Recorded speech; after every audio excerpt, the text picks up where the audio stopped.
बागेश्वर उपचुनाव में कांग्रेस के प्रत्याशी एडवोकेट बसंत कुमार ने मंदिरों में पुरोहितों व पुजारियों के बैठने के लिए उचित व्यवस्था न होने पर चिंता जाहिर करते हुए कहा है कि वह चाहते हैं कि मंदिरों में बैठने वाले पुरोहितों, पुजारियों व कर्मकांडी ब्राह्मणों के कल्याण के लिए सरकारों को सोचने की आवश्यकता है। यहां पत्रकारों से वार्ता करते हुए कांग्रेस प्रत्याशी ने कहा कि भाजपा विकास के मुद्दे पर घिरती जा रही है, इसलिए अब चरित्र हनन पर उतर आई है। उन्होंने कहा कि मुझे बदनाम करने की साजिश रची जा रही है।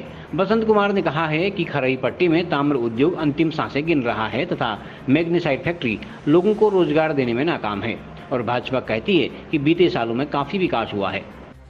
अब जो है भारतीय जनता पार्टी इस तरीके के हथकंडों को इस्तेमाल कर रही है जो जाति धर्म संप्रदाय के आधार पर लोगों को भड़काया जा सकता है।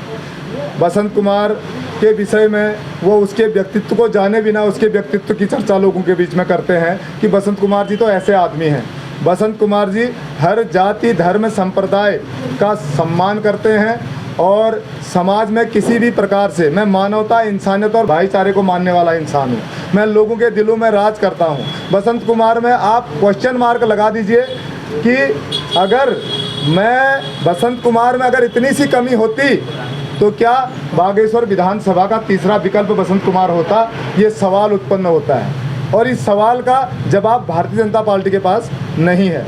बसंत कुमार को सिर्फ इंसानियत, मानवता और भाईचारे से मतलब है। मैं खून के कलरों पर विश्वास नहीं करता, मुझे खून के एक कलर का मतलब पता है। और ब्लड बैंक में जाकर जब इंसान किसी मजबूरी में होता है, मुसीबत में होता है, तो वहाँ जाकर खून का कलर नहीं ढूंढता, ना ही खून जाति के आधार पर ब्लड बैंक में खून की बोतल ढूंढी जाती है। मैं समझता हूँ कि हर ग्रुप के ब्लड के ग्रुप हर इंसान के, हर समाज के लोगों के अंदर होते हैं। खाना सब एक जैसा खाते हैं, पानी सब एक जैसा पीते हैं। चाहे धार्मिक संस्थानों की अगर बात आ जाए, वहाँ पर भी वो किसी तरीके से बसंत कुमार को बुरा ठहराने की कोशिश करते हैं। इस तरीके के अनर्गल बयानबाजियाँ मैं सुन रहा हूँ। आप लोगों के माध्यम से भी मुझसे सवाल पूछे जा रहे हैं। मैं कहना चाहता हूँ कि मैं सर्वधर्म समभाव की भावना से काम करने वाला इंसान हूँ। हर धर्म, हर जाति, हर संप्रदाय का व्यक्ति मेरे लिए इंसान है, मेरा भाई है। मैं केवल प्रेम का सिद्धांत जानता हूँ, मैं केवल प्यार जताना जानता हूँ। मैंने एक सेंटेंस बोला है हर मंच से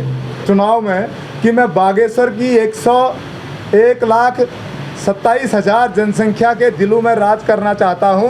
तो मीन्स उसमें भारतीय जनता पार्टी के वो सारे लोग आ जाते हैं जो उनके पदाधिकारी हैं और उसमें भारतीय जनता पार्टी के प्रत्याशी का परिवार भी आ जाता है। मैं उनके दिलों में भी एक भाई की तरह, एक बेटे की तरह, एक सहयोगी की तरह, एक परिवार के सदस्य की तरह मैं उनके दिलों में भी राज करना चाहता हूं। मेरे को केवल प्रेम का सूत्र आता है, बाकी नफरत फैलाना मैं जानता नहीं हूं।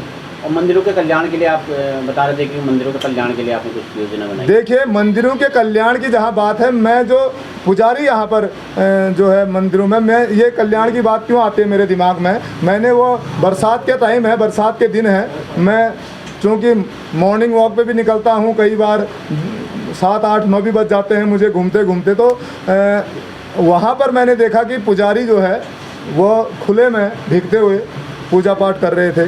तो उनके अगर सरकार में थोड़ा सा धार्मिक प्रेम हो और उनके अंदर थोड़ा सा धर्म के प्रति सद्भावना, संभाव उनके अगर अंदर है, तो उनके द्वारा वहाँ पर उनके बैठने की व्यवस्थाएँ कर दी जाए तो बेहतर होगा, ये मैं कहना चाहता हूँ। अच्छा, और कल आप खरई पट्टी क्षेत्र में थे, वहाँ एक समृद्ध क्षेत्र रहा है खासकर तांबे और मैग्नेसाइट को लेके, तो उसके आज स्थिति उसकी खराब है क्या? देखिए, बागेश्वर विधानसभा के अंदर ले देकर एक इंडस्ट्री है और जो इंडस्ट्री मैग्नेसाइट की इंडस्ट्री, मैग्नेसाइट जो है एक मल्टीपर्पज़ मिनरल के रूप में जाना जाता है और उस पर बहुत सारे लोगों का रोजगार और सरकार का उसमें हिस्सा भी है।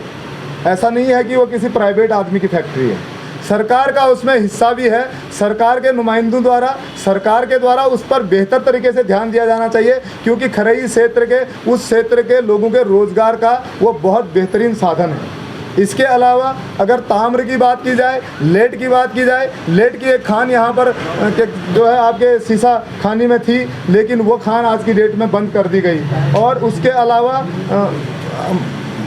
ताम्र की बात की जाए तो खरई क्षेत्र तांबे के नाम से ही जाना जाता है। ताम्र के आभूषण बनाने के नाम से, बर्तन बनाने के नाम से, दूसरे हर प्रकार के उसके सामान बनते हैं, उससे जाना जाता है। वहाँ के लोगों का जो हस्तशिल्प का कारोबार है उसको पुनर्स्थापित किए जाने की व्यवस्था सरकार द्वारा की जानी चाहिए। CCN न्यूज़ के लिए ब्यूरो रिपोर्ट बागेश्वर।